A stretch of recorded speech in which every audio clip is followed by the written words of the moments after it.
Bonjour à tous et bienvenue pour l'épisode numéro 87 du journal de bord. Aujourd'hui, mardi, ce matin, on a eu 2 heures de physique, donc on a continué le cinquième chapitre sur l'électromagnétisme.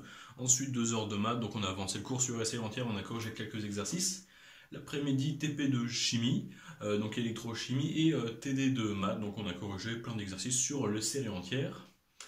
Je vous parlerai sans doute demain de mon TIPE parce que j'ai pas eu encore tous les retours et puis j'ai encore quelques trucs à bosser. Du coup, ce que je voulais vous parler aujourd'hui, alors le stress, qu'est-ce que c'est en soi le stress? Enfin, je ne vais pas vous expliquer ce que c'est le stress, mais en quoi est-ce que ça peut être néfaste et en quoi ça peut être bénéfique? Alors, il faut savoir que pour certaines personnes, le stress c'est extrêmement nocif. C'est-à-dire que vraiment il va stresser, il va se sentir mal. Les gens, il y a certaines personnes qui sont extrêmement peu résistantes au stress. Genre vraiment, tu stresses un peu, c'est infâme. Il s'avère que la prépa, c'est stressant. C'est pas un mythe, on dit pas cela pour se la péter. Ah, on a les prépas, c'est nous, on a les trucs les plus stressants, on est des warriors. Non, c'est juste, c'est stressant, il faut l'avouer. C'est oui, quand tu as toutes les semaines un DS, quand tu as 2 à 3 fois par semaine une colle, que tu as environ du coup entre 6 et 7 heures d'interrogation où on te teste pour savoir si tu as toujours le niveau, si tu vas avoir le niveau, que pendant 2 ans ou trois, ça conditionne pas mal de choses dans ta vie, parce qu'il ne faut pas se leurrer, même si peut-être dans 20 ans ou 30 ans, quelqu'un qui a fait je sais pas, qui a fait BTS, une prépa ATS, qui a eu une petite école à E3A ou CCP, bah, peut-être que dans 15 ou 20 ans, il réussira mieux que quelqu'un qui a fait, je sais pas, une étoile, qui est arrivé top 1 de son classement, qui a fait l'X et qui directement, ou Central Paris, peut-être que dans 15 ou 20 ans, ils seront au même stade. Peut-être que même celui qui a commencé par un BTS sera au-dessus. Mais en règle générale, je pense personnellement, et je crois que c'est plutôt le cas, les premières années, surtout l'école d'ingénieur que tu as après, et ça va particulièrement conditionner ton premier job. C'est-à-dire que quelqu'un qui vient de Central Paris, je pense que dans la plupart des cas, aura un meilleur travail que quelqu'un qui vient d'une école CCP. Je pense que c'est le cas. Peut-être que c'est faux, peut-être qu'il y a des exceptions, mais je pense que dans la plupart des cas, ça s'avère réel. Et du coup, bah, c'est plutôt stressant parce qu'on se dit, quand même, il y a pas mal de choses qui sont en jeu quand même dans ma vie ces 2 années-là. Et du coup, bah forcément on stresse. Et en plus, on veut vérifier si tu as le niveau, on va vérifier si tu vas avoir le niveau, on veut vérifier si on a bien fait de te prendre. Si au final, bah, peut-être que tu connais pas ton cours, peut-être que tu bosses pas, peut-être qu'au final t'es naze, pourquoi est-ce qu'on t'a pris déjà? Et tu te poses pas mal de questions, et c'est normal. C'est normal que tu te poses des questions, mais il faut se poser les bonnes questions. Quand tu rates une colle ou un DS, il faut pas se poser la question est-ce que j'ai vraiment raté cette colle ou ce DS? Quand tu le rates, bon, te pose pas la question, oui, tu l'as raté. Mais est-ce que tu dois vraiment dire, putain, est-ce que j'ai le niveau? Est-ce que je suis vraiment naze ou quoi?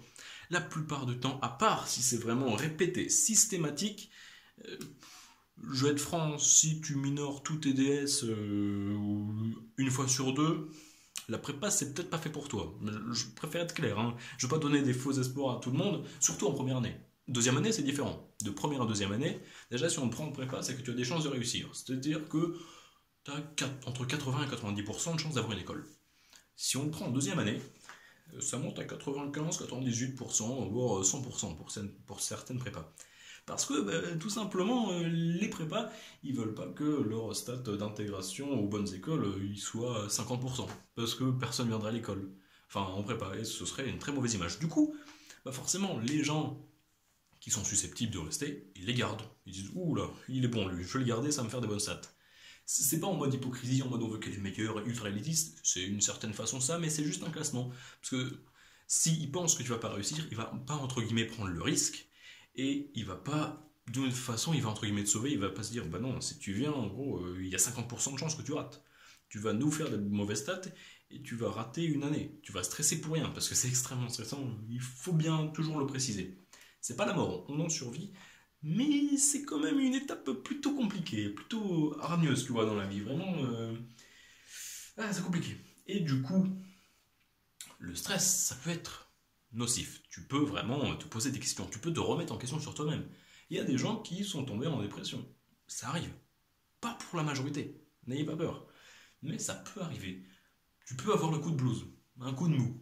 Ça arrive beaucoup plus, pas souvent dans le sens où ça t'arrive toutes les semaines, mais ça arrive beaucoup plus souvent dans le sens des cas. Je pense que les trois quarts, si ce n'est presque la quasi-totalité des gens en prépa se sont dit au moins une fois en mode ah, est-ce que je suis dans la bonne voie? Est-ce que c'est vraiment fait pour moi? Est-ce que c'est pas trop compliqué? C'est normal de se poser des questions comme ça, mais le plus important, c'est pas.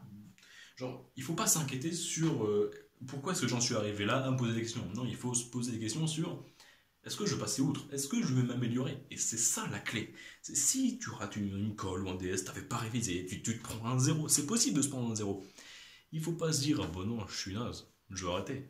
Ben non, parce que t'as tellement d'interrogations, et même si c'est ça qui est stressant, qu'une parmi tant d'autres, ça veut presque rien dire. C'est comme si je dis, un truc systématique, là, ça a un réel impact. Mais tu peux avoir 20 toute l'année, même si c'est fort peu probable, tu peux avoir 20 toute l'année et taper un zéro. Le zéro, il vaudra que dalle. Parce que au concours, on ne saura pas si tu as eu 2 de moyenne en chimie. On s'en fiche. Et c'est pour ça qu'il faut essayer de passer outre, de détacher l'école, les interros, les DS, de se dire oui, ça me donne une idée, non pas de mon niveau au concours, du niveau de révision dans lequel je suis.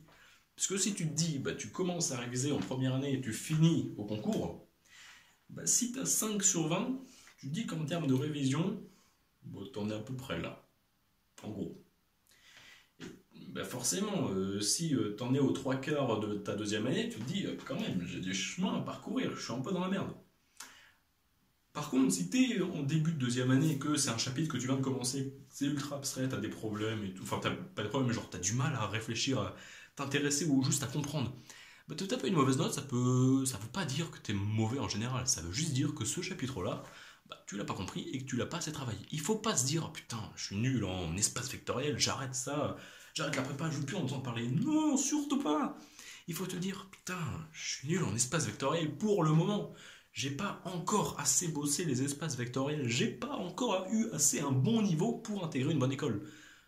Il faut se dire, bah je vais bosser ça, parce que ça se change une note. Enfin, tu peux pas dire, monsieur, vous pouvez me mettre 10, non.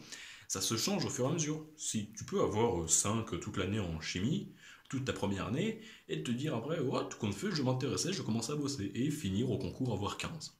C'est possible parce que ça se change, ça se travaille en fait. Comme je vous l'ai dit, les notes au concours sont totalement indépendantes des notes de toute ta prépa.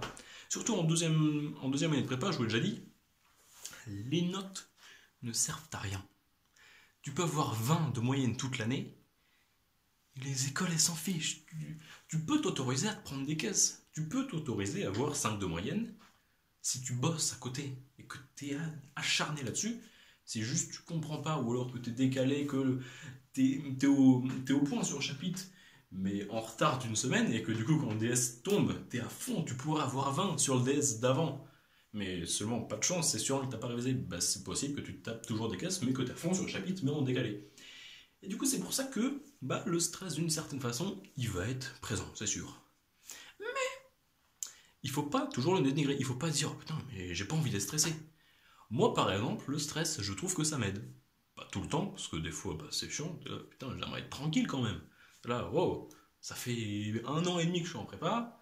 J'aimerais quand même être habitué à un moment. L'école, j'arrive à m'habituer. Maintenant, je stresse plus aux premières années. Vraiment, je vous cache pas qu'en première année, les 9 premiers mois sur 10, j'étais vraiment, genre avant une colle, 15 minutes avant, je stressais mes grands morts. C'est-à-dire que vraiment, genre, je claquais les dents, je tremblais de partout. Alors que gros, c'est qu'une colle, c'est qu'une colle. Et cette année, je pense avoir compris que, bah, en effet, c'est qu'une colle. Et du coup, bah voilà, j'essaye de me remettre pas en question, mais tu vois, j'essaye d'appréhender d'une autre façon, tu vois, de me dire, oh, c'est une colle, bah faut que je sois prêt pour la colle. Mais mon avenir va pas en dépendre de cette colle. Mes révisions peut-être, mais qui s'étalent sur longtemps. Alors que cette colle, on s'en fiche, entre guillemets. Faut pas y aller les mains dans les poches en ayant rien compris et espérer taper un 15. Hein. Mais tu peux te dire, bah écoute, je connais les trois quarts de mon cours. Oui, il y a 25% que je connais pas, 25% que j'ai pas appris. Bah tu te dis pas, bah non, bah je suis naze, j'aurais dû tout apprendre. C'est sûr que oui, tu aurais dû tout apprendre. Mais tu te dis, bah je ferai mieux la prochaine fois. Parce qu'il y a une prochaine fois, les concours. Après, il faut espérer avoir mieux au concours. Et du coup, oui, donc j'en reviens au stade où pourquoi est-ce que moi ça m'est utile le stress? Parce que si j'ai pas de stress, j'ai pas d'échéance qui arrive. Je me dis, bon, c'est pas grave, hein. De toute façon, c'est pas tout de suite, hein. J'ai le temps. C'est ouais, j'ai des DS, j'ai des DL, mais gros, c'est dans 3 semaines, j'ai le temps. Et là, arrivé 3 jours avant, merde, c'est court quand même 3 jours pour bosser tout ça. C'est compliqué. Et là, je stresse. Et là, je commence à bosser. Mais alors que les 3 semaines avant, mec, je peux pas en faire une. Là, j'essaie de me changer parce que là, je me dis que, bah, clairement, je peux pas faire ça au concours. Donc, j'essaie de me prendre en main maintenant. Mais je ne cache pas qu'avant, j'ai eu beaucoup de mal à bosser. Ou du moins à me mettre à bosser. Parce qu'une fois que j'étais stressé, que j'étais là, putain, faut que je bosse maintenant, c'est parti, let's go. Ah mec, là je pouvais taffer pendant des heures entières. Et je kiffais ça. Je kiffais ça. Mais bah, c'est m'y mettre, de me dire, allez, tu bosses. Parce que le travail, j'aime pas ça, hein, je vous le dis. On peut être en prépa et ne pas aimer le travail, hein. Moi j'aime les matières, j'aime ce qu'on fait, mais le travail juste pour le travail, non, je comprends pas. Si, même des chapitres qui ont l'air ultra relous, les espaces vectoriels, mec, les espaces vectoriels, c'est ultra abstrait, bah d'une certaine façon, je me dis, ouais, c'est utile, ouais, j'aime bien ça, c'est intéressant, et c'est ça qui me donne envie de le bosser. Et c'est ça qui me fait bosser.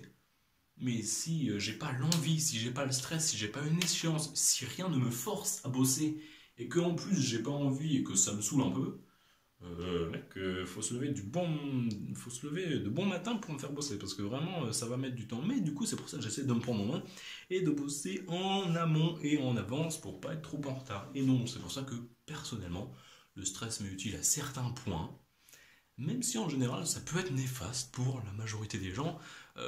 Mais évidemment, ça va t'arriver. Tu vas stresser, gros, t'inquiète pas. Tu vas stresser, mais il faut prendre ça du bon côté. Il faut te dire que ça peut t'aider à te sortir de la merde. Tu te dis, oh bah, gros, si tu stresses pas, faudra bien que tu te mettes à bosser un jour, hein. C'est pas pendant qu'il ramasse les copies que tu vas commencer ton DM, hein. Donc il faut bien qu'à un moment quelque chose te pousse à le faire. Et c'est pour ça que, bah, d'une certaine façon, du coup, je trouve que le stress, c'est pas si horrible que ça. Et c'est, je pense, une part relou des écoles, enfin des études en général, pas forcément la prépa, mais c'est une période relou. C'est une catégorie, une portion de tes études, de ta vie qui va être relou, mais je pense qu'elle est nécessaire. Sinon, c'est à peu près tout ce que j'avais à dire. Voilà, j'ai fait un grand point sur le stress. Voilà, pas grand chose. Je ne vais pas m'éterniser là-dessus. Sur ce, je vous dis à la prochaine. À plus.